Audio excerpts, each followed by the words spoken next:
আসসালামু আলাইকুম। বাংলাদেশ বেতার, রাজশাহী। স্থানীয় সংবাদ পড়ছি নিশাতারা। রাজশাহী মেডিকেল কলেজ হাসপাতালে পেট না কেটে মেশিনের মাধ্যমে ফুটো করে এক শিশুর পিত্তনালীর জন্মগত সিস্ট অপারেশন সম্পন্ন হয়েছে। 4 ঘণ্টা ধরে এই জটিল রোগের অপারেশন করেন চিকিৎসকেরা। ল্যাপারোস্কোপিক মেশিনের মাধ্যমে এই অপারেশনটি সম্পন্ন করা হয়। ঢাকার ন্যাশনাল গ্যাস্ট্রোলিভার ইনস্টিটিউট ও হাসপাতালের চিকিৎসক ও বিভাগীয় প্রধান ডা ইমরুল হাসান খানের সহযোগিতায় রাজশাহী মেডিকেল কলেজ হাসপাতালে এই অপারেশনটি চালু হয়। রামেক হাসপাতালের চিকিৎসক অধ্যাপক ডা মোজাম্মেল হক বলেন, লিভারের জন্মগত সিস্ট একটি জটিল অপারেশন। এর মাধ্যমে পেট না কেটে অপারেশন এর আগে কখনো হয়নি। রোগীদের উন্নত চিকিৎসার স্বার্থে এটি চালু করা হয়েছে। এখন থেকে এ জটিল অপারেশনটি রাজশাহী হাসপাতালেই হবে। আসন্ন জাতীয় সংসদ নির্বাচন ও গণভোট উপলক্ষে নির্বাচনী আচরণবিধি এবং গণভোট সম্পর্কে জনসাধারণকে অবহিতকরণের লক্ষ্যে সড়ক প্রচারণা চালিয়ে যাচ্ছে নাটোর জেলা তথ্য অফিস। আজ সকালে নাটোরের নলডাঙ্গা উপজেলার নলডাঙ্গা পৌরসভা এবং বিপ্র বেলঘড়িয়া, মাধনগর, ব্রহ্মপুর, খেলাবাড়িয়া ও পিপরুল ইউনিয়নের সড়কগুলোতে গুরুত্বপূর্ণ স্থানে এই প্রচারণা চালানো হচ্ছে। প্রচারণা চলবে বিকেল 5টা পর্যন্ত। সড়ক প্রচারণায় নির্বাচনের সময়সূচি, আচরণবিধি, গণভোটের বিষয় এবং গণভোটের ব্যালট, একই সাথে 2টি ব্যালটে ভোট প্রদান ইত্যাদি সম্পর্কে ধারণা প্রদান করা হয়। জেলা তথ্য অফিসার মোহাম্মদ আব্দুল আওয়াল জানান, ভোট প্রদানে সাধারণ জনগণকে উদ্বুদ্ধ করতে জেলা তথ্য অফিস নিয়মিত সড়ক প্রচারণা ছাড়াও প্রামাণ্য চলচ্চিত্র প্রদর্শনী, 10 মিনিটস ব্রিফ, ভোট আলাপ এবং বিভিন্ন কর্মসূচি আয়োজন করে যাচ্ছে। এদিকে সাবেক প্রধানমন্ত্রী ও বিএনপি চেয়ারপারসন বেগম খালেদা জিয়ার রুহের মাগফিরাত কামনা করে নাটোরের গুরুদাসপুরে বিশেষ দোয়া পরিচালনা শেষে কম্বল বিতরণ করা হয়েছে। আজ উপজেলার নাজিরপুর হাইস্কুল মাঠে স্থানীয় ইউনিয়ন যুবদল আয়োজিত অনুষ্ঠানে 850 জন শীতার্ত অসহায় মানুষের মাঝে কম্বল বিতরণ করা হয়। এ সময় বিএনপির বিভিন্ন নেতাকর্মীরা উপস্থিত ছিলেন।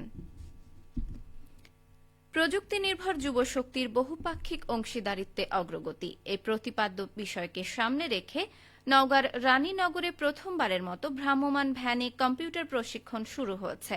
Technology empowerment centre on wheels for underprivileged rural young people of Bangladesh শীর্ষক প্রকল্পের আওতায় কম্পিউটার ভ্যানে জানুয়ারি থেকে ফেব্রুয়ারি 2 মাস মেয়াদী কম্পিউটার এবং নেটওয়ার্কিং বিষয়ে এই প্রশিক্ষণ প্রদান করা হচ্ছে।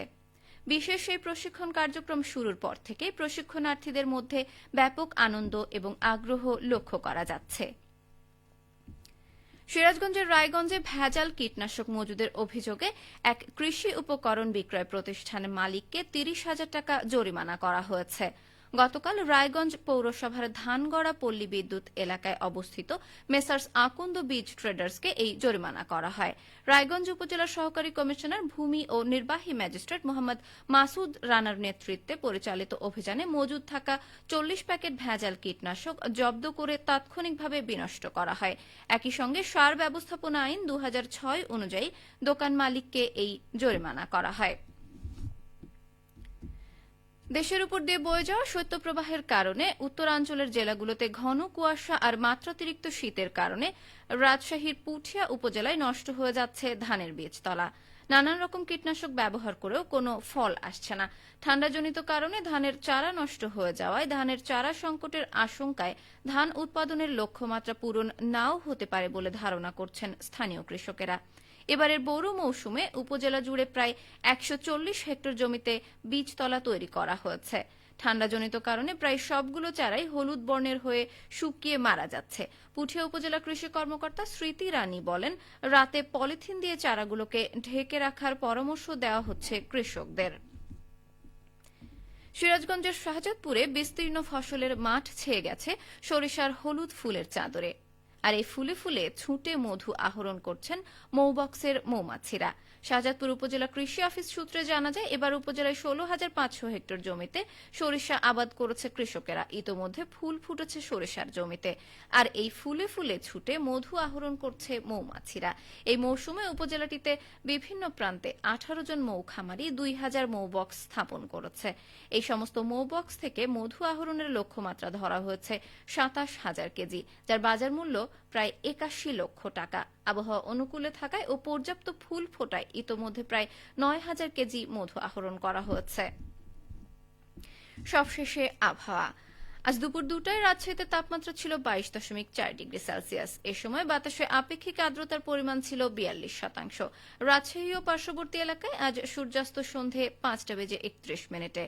সংবাদ শেষ হলো। আমাদের পরবর্তী স্থানীয় সংবাদ বিকেল ৪টা বেজে ৫ মিনিটে।